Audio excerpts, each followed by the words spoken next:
भारत का एक ऐसा गांव जहां बिना दुकानदार के चल रही दुकानें, ना चोरी होती हैं और ना ही दरवाजों पर लगता है कुंडा। जानिए नागालैंड के इस अनोखे गांव की कहानी। खुनोमा है भारत का पहला ग्रीन विलेज, ऐसा गांव जहां आज तक नहीं हुआ कोई अपराध या बड़ी चोरी। ना दुकानदार ना कुंडा, फिर भी सुरक्षित है भारत का ये गांव। यहाँ सिखाया जाता है कि दूसरों का हक छीनना पाप है और सच्चाई ही सबसे बड़ी दौलत। नमस्कार, आप देख रहे हैं दैनिक सवेरा और मैं हूं आपके साथ निशा राजपूत। भारत में एक ऐसी जगह है जहां आपको दुकानों पर दुकानदार नहीं मिलेंगे, गांव के घरों में ताले नहीं दिखेंगे। ये गांव देश का सबसे ईमानदार गांव कहा जाता है। जानिए आखिर क्या है खासियत इस गांव की। आज के दौर में जहां धोखाधड़ी, फरेब और चोरी आम हो चुकी है, वहीं नागालैंड का एक छोटा सा गांव अपनी ईमानदारी और भरोसे से पूरे देश को हैरान करता है। इस गांव में दुकानें खुली रहती हैं और सामान रखा होता है, लेकिन ना दुकानदार होते हैं और ना ही कोई ताला। यहाँ ग्राहक खुद आते हैं और अपनी ज़रूरत का सामान चुनते हैं और जितने पैसों का सामान लेते हैं उतने पैसे वहीं रख कर चले जाते हैं।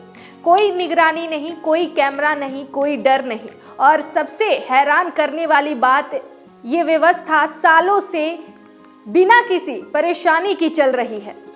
इस गांव का नाम है खुनोमा और ये नागालैंड में स्थित है और ईमानदारी यहाँ की पहचान बन चुकी है। गांव वालों का मानना है कि दूसरों का हक छीनना पाप है और सच्चाई ही सबसे बड़ी दौलत है।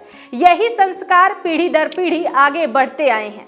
खुनोमा सिर्फ ईमानदारी के लिए ही नहीं बल्कि पर्यावरण प्रेम के लिए भी मशहूर है। इसे भारत का पहला ग्रीन विलेज कहा जाता है। यहाँ पेड़ पौधों की कटाई पर सख्त रोक है।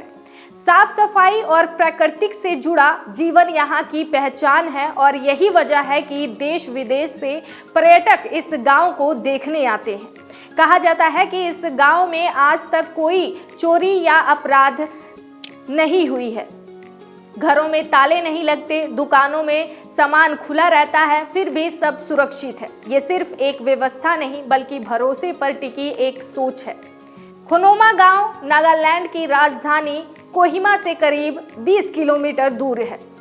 खुनोमा गांव हमें ये सिखाता है कि ईमानदारी आज भी जिंदा है, बस उसे अपनाने की जरूरत है।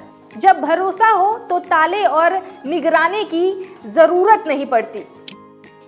आप क्या सोचते हैं और क्या ऐसा गांव पूरे भारत में होना चाहिए? इसके बारे में अपनी राय कमेंट में ज़रूर बताएं। वीडियो पसंद आए तो लाइक ज़रूर करें।